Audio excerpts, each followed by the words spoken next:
নূহ আলাইহিস সালাম তাদেরকে বললেন, ক্বালা ইয়া কওমি ইন্নী লাকুম নাযীরুম মুবিন। নূহ আলাইহিস সালাম বললেন, হে আমার কওমের লোকেরা, আমি তোমাদের নিকট এসেছি সতর্ককারী হিসেবে, তোমাদেরকে সতর্ক করার জন্য। কেন সতর্ক করার জন্য?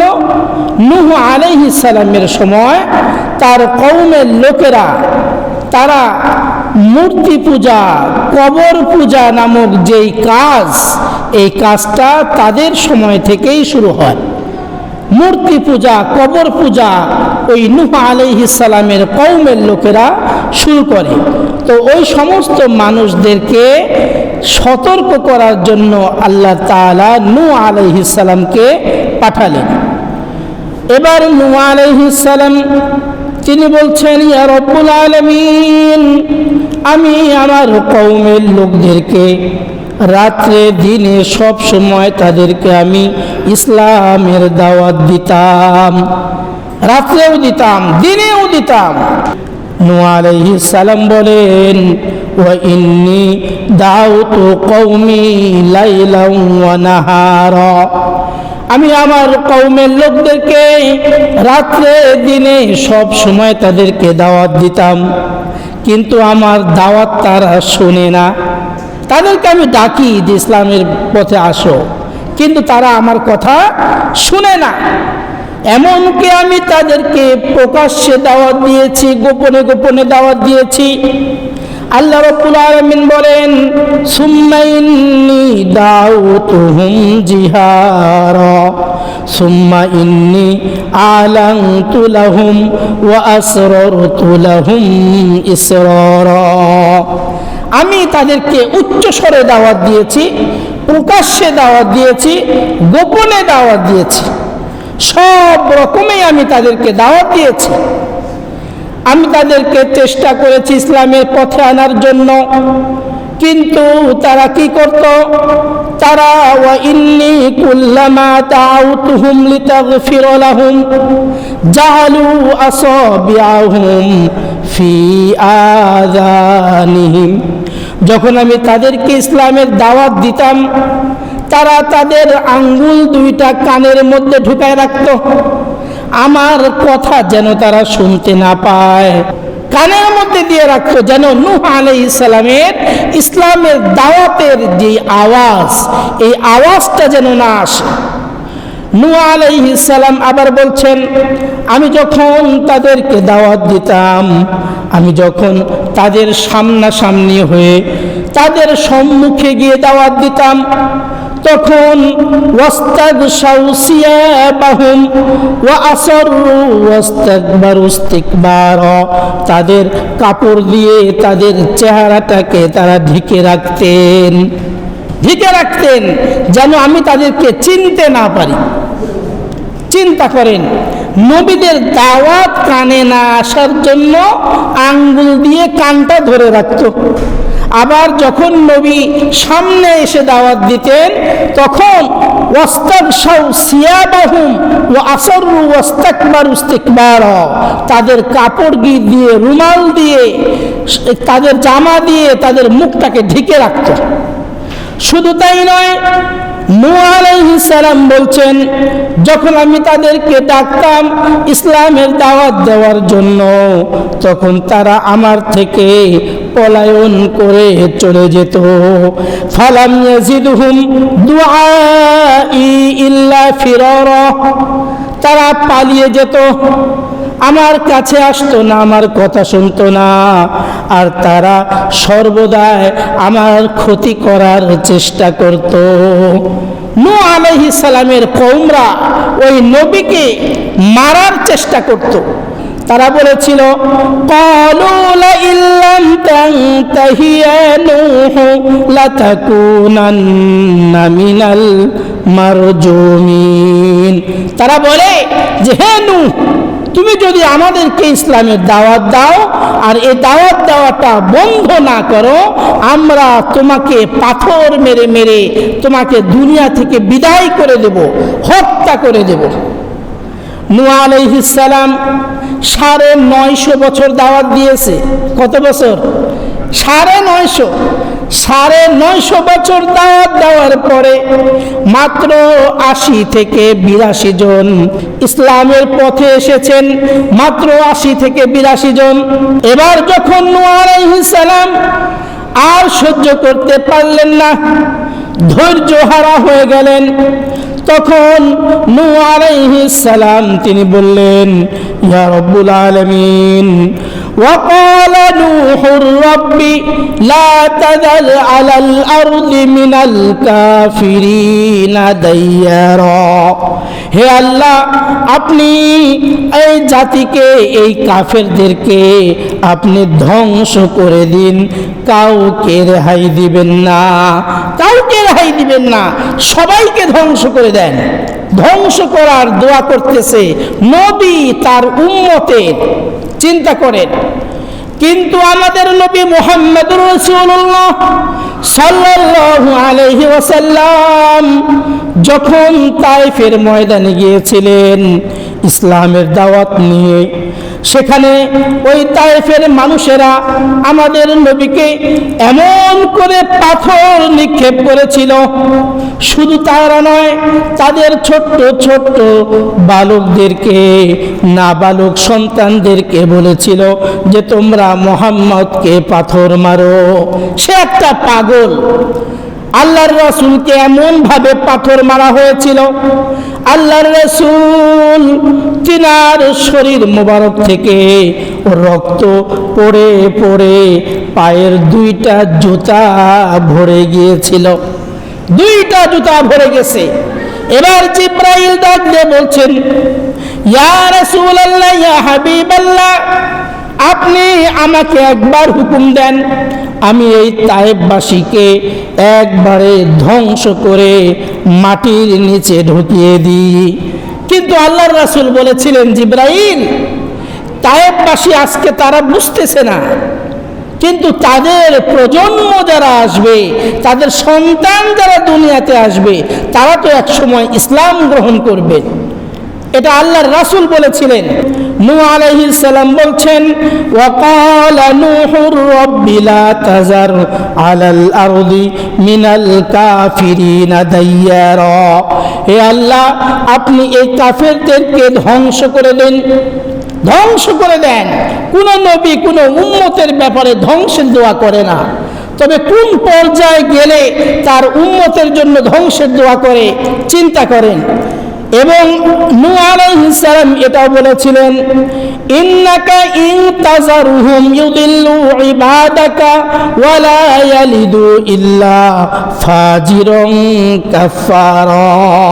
আল্লাহ, আপনি যদি তাদেরকে ধ্বংস না করেন, তাদের যে সন্তানরা দুনিয়াতে আসবে তারাও ইসলামের শত্রু হবে, তারাও কাফের হবে, তারা কাফের সন্তান জন্ম দিবে।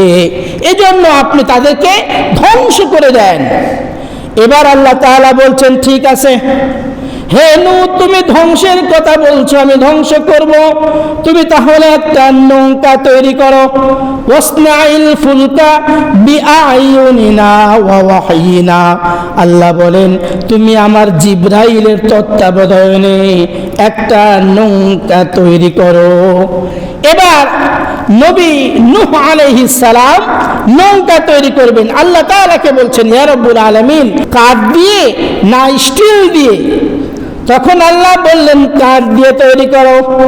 যেই কাঠ দিয়ে নূহ আলাইহিস সালাম নৌকা তৈরি করেছিলেন, সেই কাঠ ছিল শাল কাঠ। কি কাঠ? শাল কাঠ। এই শাল কাঠ দিয়ে নৌকা তৈরি করবেন, আর শাল কাঠ খুঁজে পাওয়া যায় না, কোথাও খুঁজে পাচ্ছেন না। তখন নূহ আলাইহিস সালামকে শাল কাঠের একটা চারা দেওয়া হয়েছে।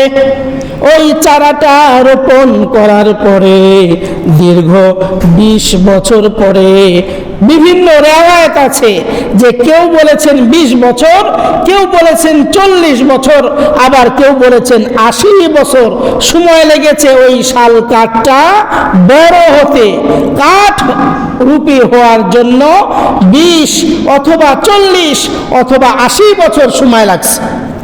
এবার ওই চারা গাছটা যখন বড় হয়ে গেল আল্লাহ তাআলার হুকুমে, তখন নূহ আলাইহিস সালাম নৌকা বানানো শুরু করলেন। যখন নূহ আলাইহিস সালাম নৌকা বানাচ্ছেন, তখন ওই এলাকার ওই কওমের যারা নেতা ছিল তারা পাশ দিয়ে যখন যাচ্ছিলেন, তারা বলতেছিলেন, ওয়াসনাউল ফুলকা ওয়া কুল্লামা মাররা আলাইহি মালাউম মিন কওমিহি সাখিরু মিন। হে নূহ, তুমি নৌকা বানাচ্ছ, তোমার এই নৌকাটা তুমি কোথায় চালাবে?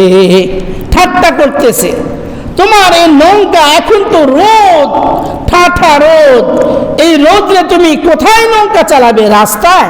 রাস্তায় নৌকা চালাবে? এইভাবে ওই সময়ের ওই কওমের নেতারা নূহ আলাইহিস সালামকে নিয়ে ঠাট্টা বিদ্রূপ শুরু করলেন। এবার নূহ আলাইহিস সালাম বলছেন, ক্বালা ইন তাসখরু মিন্না ফাইন্না নাসখরু মিনকুম কামা তাসখরুন। তোমরা আমাকে নিয়ে ঠাট্টা করছো, কিন্তু এমন একটা সময় আসবে, দেখবে ওই সময় আমি তোমাদেরকে নিয়ে ঠাট্টা করব, আমি ঠাট্টা করব তোমাদেরকে নিয়ে। এমন একটা সময় আসবে যখন নূহ আলাইহিস সালাম নৌকা তৈরি করে ফেললেন। এবার আল্লাহ তাআলার কাছে বলছেন, ইয়া রাব্বুল আলামিন, এবার কি করব? হাত্তা ইদা জাআ আমরুনা ওয়া ফারাতান নূর, যে রান্না করা যে চুলা আছে, চুলার ভেতর থেকে পানি টকবক করে উঠতে শুরু করবে, তখন শুরু হয়ে যাবে প্লাবনের আলামত। এবার হঠাৎ করে নূহ আলাইহিস সালামের বিবি একদিন তার স্বামী নূহ আলাইহিস সালামকে ডাক দিয়ে বলছেন, হে নবী, এইদিকে আসুন, কি যেন দেখা যায়। রান্না করার সময় হঠাৎ করে যখন তার রান্না করা ওই চুলার ভিতর দিয়ে টকবক করে পানি বের হওয়া শুরু করছে, তখন নূহ আলাইহিস সালাম চিন্তা করলেন, এই তো এবার সময় হয়ে গেছে, প্লাবনের সময় হয়ে গেছে। এবং আল্লাহ তাআলা শুধু নিচ থেকেই পানি দেননি, আকাশ থেকেও পানি দিয়েছেন। সূরা কমরের 10 নম্বর আয়াতে আল্লাহ তাআলা বলছেন, ফাফাতাহনা আবওয়াবাস সামাই বিমাইন মুনহামির। আল্লাহ তাআলা আসমানের সমস্ত দরজা খুলে দিয়েছেন, আসমান থেকে শুধু পানি বর্ষণ হতে শুরু করেছে। আসমান থেকে পানি হয়, ওয়াফাজ্জারনাল আরদা উয়ুনান ফালতাকাল মা, এবং জমিন থেকে পানি উঠে, আসমান থেকে পানি নামে, জমিন থেকে পানি উঠে। এইভাবে আস্তে আস্তে যখন গজব শুরু হয়ে গেল, কুল নাহমিল ফিহা মিন কুল্লি যাওজাইন ইসনাইন, আল্লাহ বললেন, হে নূহ, আপনি প্রত্যেকটা প্রাণীর 2টা করে নেবেন। কয়টা করে? 2টা করে নেবেন, এক জোড়া করে আপনি প্রত্যেকটা প্রাণীকে নিয়ে নৌকায় উঠেন। এবার যখন সবাই উঠতে শুরু করলো, নূহ আলাইহিস সালাম তার ছেলেকে ডাকতেছে। তার একটা ছেলে ছিল, যে ছেলেটা হলো কি নাম? তার ছেলের নাম হলো কেনান। এই ছেলেকে নূহ আলাইহিস সালাম ডাকছে, ওয়ানাদা নূহুন ইবনাহু ওয়া কানা ফি মাযিলি ইয়া বুনাইয়া রকাম মানা ওয়া লা তাকুম মাল কাফিরিন। নূহ আলাইহিস সালাম তার সন্তানকে ডাকছেন, আসো আসো আসো, নৌকায় উঠো। কিন্তু তার সন্তান বলছে, না না না, ক্বালা সাআবি ইলা জাবালি ইয়াসিমুনি মিনাল মা। তার সন্তান বলছে, হে আমার বাবা, আমি আপনার নৌকায় উঠবো না, কারণ আমি এমন একটা পাহাড়ে উঠবো, ওই পাহাড়ে উঠলে পানি আমাকে স্পর্শ করবে না, আমি পাহাড়ে উঠবো, আপনার নৌকায় আমি উঠবো না। চিন্তা করেন, নবী, তার ছেলে কাফের, তার ছেলেকে আল্লাহ তাআলা ধ্বংস করে দিয়েছেন। এবার যখন সবাইকে নৌকায় নেওয়া হলো, নৌকায় নেওয়ার পরে এবার তার উম্মতদেরকে গণনা করা শুরু করলো।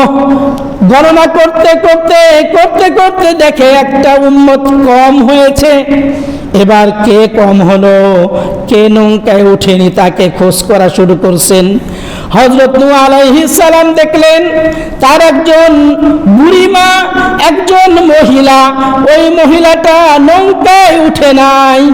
তখন নূহ আলাইহিস সালাম দেখতে গেলেন, দেখতে গিয়ে তার ওই বুড়িমা মহিলাকে ডাক দিয়ে বলছেন, হে বুড়িমা, আপনি তাড়াতাড়ি চলে আসুন, তাড়াতাড়ি আসুন, সময় হয়ে গেছে, এখনই নৌকা ছেড়ে দেওয়া হবে। ওই বুড়িমা বলেছিল যে, হে নূহ, আল্লাহর নবী, আপনি যান, আমি আসতেছি, আপনি যান, আমি আসতেছি, আমার কিছু প্রয়োজনীয় কিছু জিনিস সঙ্গে করে নিয়ে আমি আসতেছি। এবার যখন নূহ আলাইহিস সালাম চলে গেলেন, যাওয়ার পরে যখন জোড়ায় জোড়ায় প্রাণীদেরকে উঠানো শুরু করছেন, উঠানোর পরে এবার আল্লাহ তাআলাকে বলছেন, ইয়া রব্বুল আলামিন, আমার তো নৌকা রেডি হয়ে গেছে আল্লাহ, এবার তো ইঞ্জিন নাই, চলবে কিভাবে? তখন আল্লাহ তাআলা বললেন, আপনি দোয়া পড়ুন, বিসমিল্লাহি মাজরিহা ওয়া মুরসাহা ইন্না রাব্বি লাগফুরুর রহিম। এই দোয়াটা যখন পড়া শুরু করছে, সঙ্গে সঙ্গে নৌকাও চলা শুরু হয়ে গেছে। বলেন সুবহানাল্লাহ।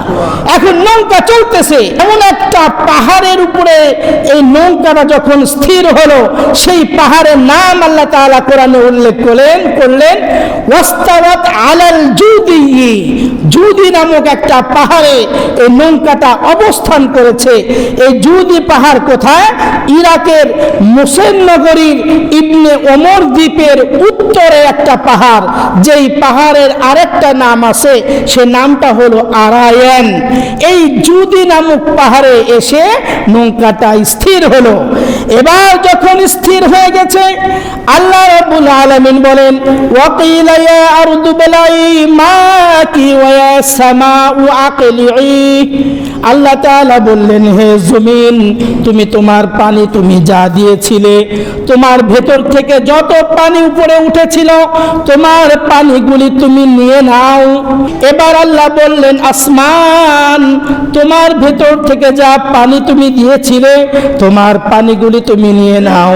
এবার আস্তে আস্তে যখন পানি নিচের দিকে নামতে শুরু করলো, উপর দিকে উঠতে শুরু করলো, আস্তে আস্তে পানি শেষ হয়ে গেল।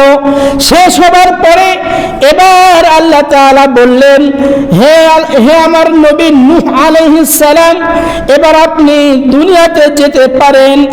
ইয়া নূহ বিত বিসালামিন মিন্না ওয়া বারাকাতিন আলাইকা ওয়া আলা উমামিন মিম্মান মাক। এবার আপনি নামেন, আপনার উপরে, আমার পক্ষ থেকে আপনার উপরে শান্তি ও বরকত নাজিল করলাম। এবার নূহ আলাইহিস সালাম নামবেন। নামার আগে অনেক উপরে উঠে আসেন, পাহাড়ের উপরে কিভাবে নামবেন? তো নিচে পানি আছে কি নাই সেটাও জানেন না। সর্বপ্রথম নূহ আলাইহিস সালাম একটা কাক পাঠাইলেন দুনিয়াতে। বললেন, হে কাক, তুমি যাও, তুমি গিয়ে দেখে আসো দুনিয়াতে পানি আছে কিনা। কাক যখন দুনিয়াতে গেল, যাওয়ার পরে এত সুন্দর সুন্দর মোরা মোরা গরু মহিষ পেয়েছে। এই গরু মহিষ পেয়ে, মোরা মোরা প্রাণী পাওয়ার পরে ওই কাক আর ফিরে যায়নি। কোথায় ফিরে যায়নি? নূহ আলাইহিস সালামের কাছে আর ফিরে যায়নি। অনেকক্ষণ হয়ে যায়, কি ব্যাপার, এখনো কাক আসে না কেন? এবার নূহ আলাইহিস সালাম পাঠাইলেন একটা কবুতরকে। কবুতর যখন দুনিয়াতে গেল, যাওয়ার সাথে সাথে মাটিতে নেমে তার পায়ে কাদার ছাপ নিয়ে আবার যখন ফিরত চলে গেছে, এবার নূহ আলাইহিস সালাম বলছেন, হে কবুতর, তুমি আমার কথা শুনেছ, এজন্য দুনিয়াতে মানুষ যেখানে বসবাস করবে, সেই মানুষের ঘরের এক কোণে তোমার জন্য জায়গা করে দিবে। সুবহানাল্লাহ। কবুতর এখন মানুষের অনেক প্রিয় একটা প্রাণী, কিন্তু কাক তো আল্লাহ নবী নূহ আলাইহিস সালামের কথা শুনেনি। এবার যখন সবাই নিচে নেমে আসলেন, আসার পরে তার চিন্তা হলো, নূহ আলাইহিস সালাম চিন্তা করলেন, আহারে আমার তো একটা উম্মত ছিল। কোন উম্মত? ওই যে বুড়িমা, তাকে তো আমি নিতে ভুলে গেছি, দেখি তো তার কি অবস্থা, হয়তোবা সে আর দুনিয়াতে নাই, ধ্বংসস্তূপে পড়ে সেও নির্মূল হয়ে গেছে। এবার যখন নূহ আলাইহিস সালাম বুড়িমার কাছে গেলেন, যাওয়ার পরে বুড়িমাকে ডাক দিয়ে বলছেন, হো বুড়িমা, তুমি কি করছো বাড়ির ভিতরে? এবার বুড়িমা নূহ আলাইহিস সালামকে বলছেন, হে আল্লাহর নবী নূহ, আপনাকে কিছুক্ষণ আগেই তো বললাম যান, আমি আসতেছি। বলেন সুবহানাল্লাহ, কিছুক্ষণ আগেই তো বললাম আপনি যান, আমি আসতেছি, এত তাড়াহুড়া করেন কেন? নূহ আলাইহিস সালাম আল্লাহর কাছে দোয়া করে বলছেন, ইয়া রাব্বুল আলামিন, আপনি যদি কাউকে বাঁচিয়ে রাখেন, দুনিয়ার কোনো মানুষ তাকে মারতে পারবে না। নবী নূহ আলাইহিস সালাম বুড়িমাকে বললেন, ও বুড়িমা, আপনার আর রেডি হতে হবে না, প্লাবন শেষ হয়ে গেছে, গজব শেষ হয়ে গেছে। হে বুড়িমা, আপনি এখন আপনার জায়গায় থেকে যান।